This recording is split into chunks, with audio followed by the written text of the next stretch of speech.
Olá pessoal, tudo bem com vocês? Eu sou o professor Raimundo Cruz, professor de Geografia, e mais uma videoaula para nós, né? Eu queria no primeiro momento desejar uma ótima semana para vocês, né? Que vocês tenham uma excelente semana, você, seus pais, seus familiares de modo geral, as pessoas que fazem parte do seu ciclo de vida, né? Que elas tenham também uma excelente semana. E nós vamos aqui para a geografia, né? Hoje na nossa videoaula de número 8, ainda falando sobre a Europa Oriental, né? E aí eu já sei que tem alguém dizendo assim, não vai acabar mais não? Vai sim, vai acabar sim, mas nós precisamos saber mais algumas coisas sobre a Europa Oriental.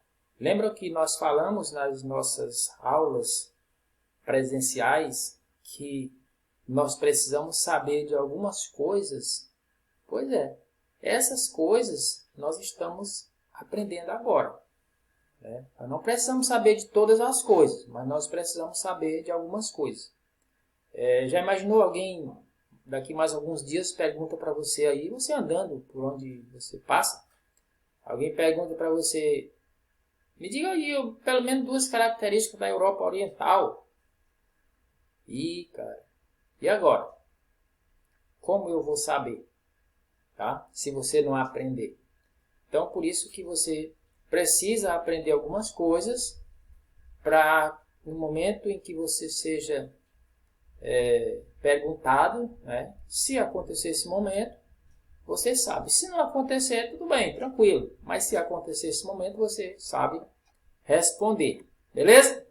Na última videoaula, nós falamos sobre algumas coisas, né? Várias coisas, e uma dessas coisas que nós falamos foi sobre as reformas econômicas, né? Da União Soviética.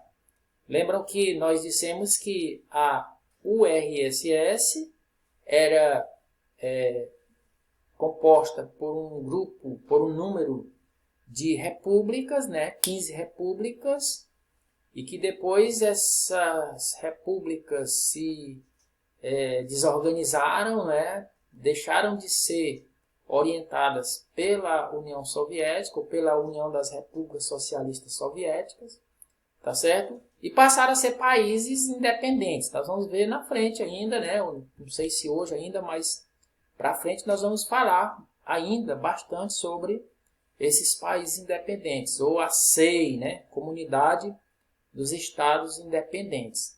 Mas olha só, as reformas econômicas. Mikhail Gorbachev implantou duas reformas econômicas, né?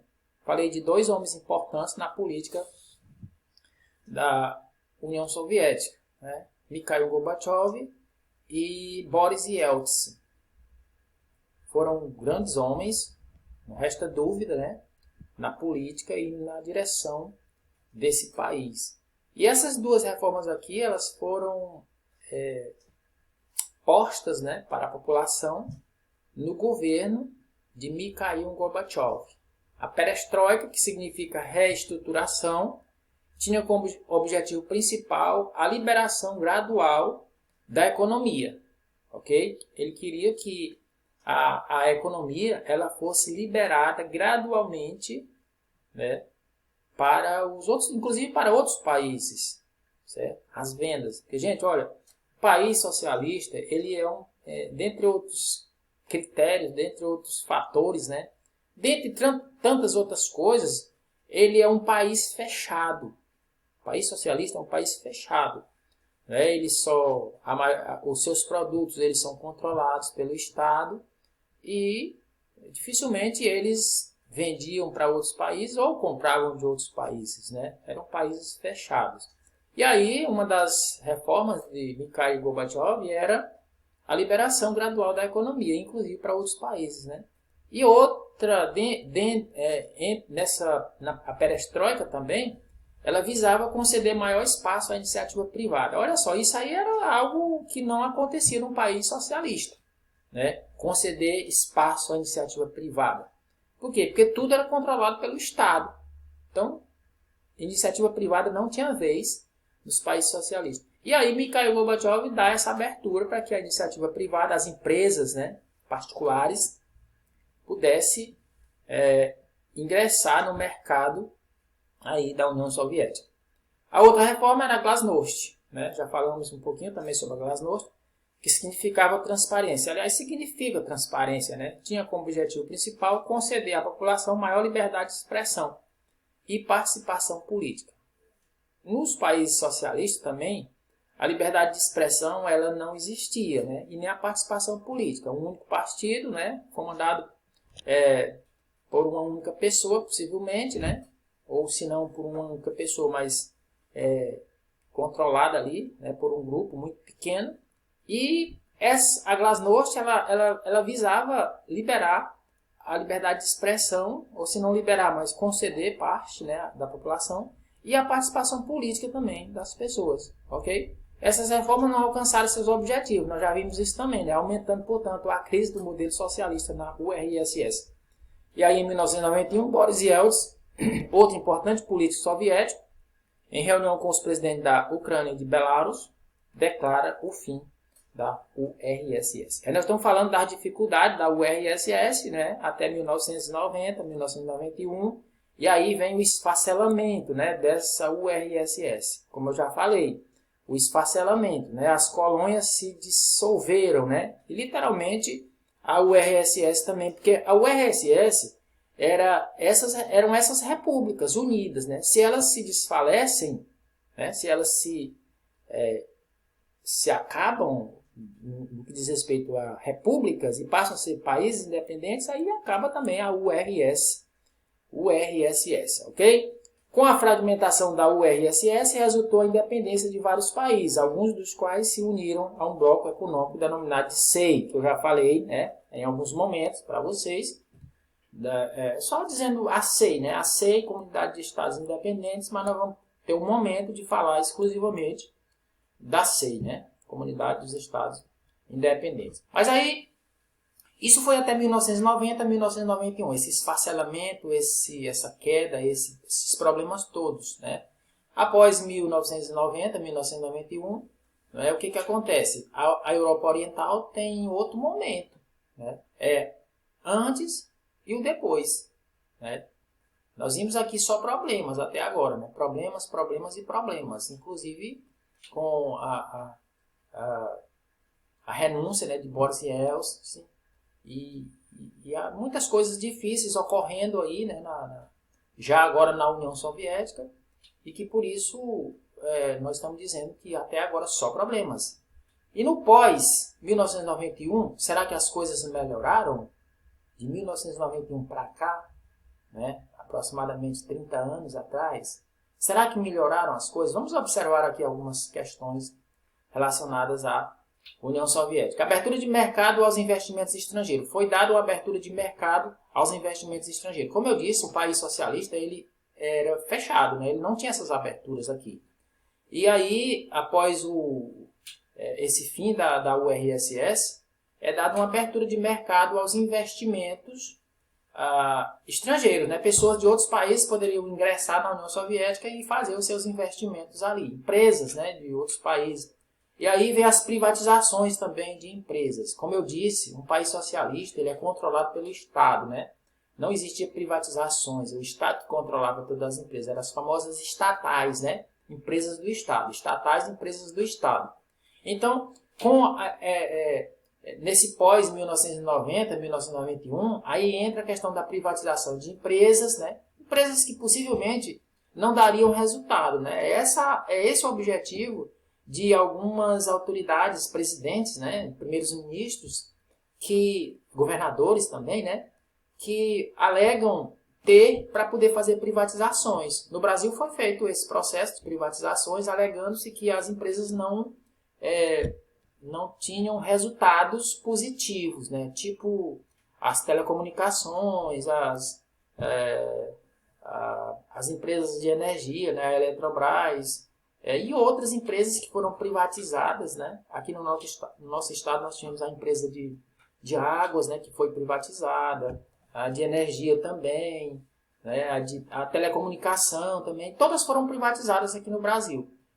Nós não éramos um país socialista, mas algumas empresas eram controladas pelo Estado até pouco tempo, né? Mas no país socialista, todas as empresas são controladas pelo Estado. Daí porque a gente chamar as estatais.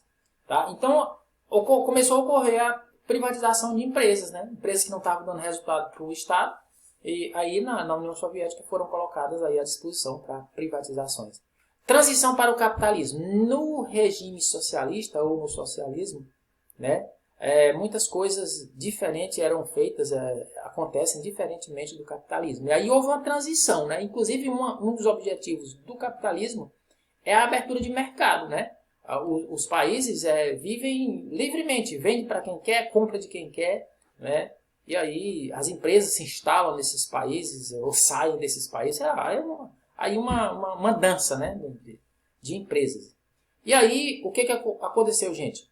Eu disse assim, será que nós vamos melhorar nesse pós-1991? Olha o que começa a acontecer aqui. Taxa de desemprego altíssimas, aumento da criminalidade, monopólio nos principais setores produtivos. Olha só, o país deixou de ser socialista, passou a ser capitalista, mas ainda assim ocorreu em alguns setores monopólio, né? Principalmente no setor produtivo. O que é o monopólio? É o controle de uma única empresa, né? Uma única empresa controla um setor, digamos assim, o setor petrolífero, né? Uma única empresa controla esse produto e ela vende no preço que ela quiser, né?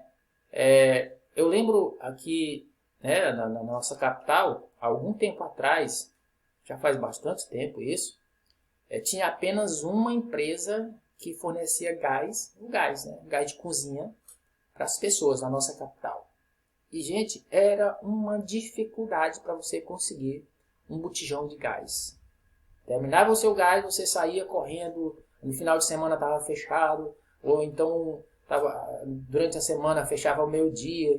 Era uma correria, era um descaso com a população, porque era um monopólio, era uma única empresa que detinha ali o poder na venda do gás de cozinha na nossa capital. Aí depois chegou uma outra empresa, depois chegou mais outra, e depois se expandiu para os grandes comércios e hoje você tem quase toda esquina, você tem inclusive gente na rua vendendo, entregando, né, gás de cozinha aonde você quiser. Você pede aí pelo WhatsApp, telefone, você lá liga, rapidamente chega na sua casa. Então as coisas melhoraram muito, né, essa questão que era monopólio antigamente. Mas nos países socialistas isso ainda continuou ocorrendo, mesmo eles tendo essa transição para o socialismo, para o capitalismo.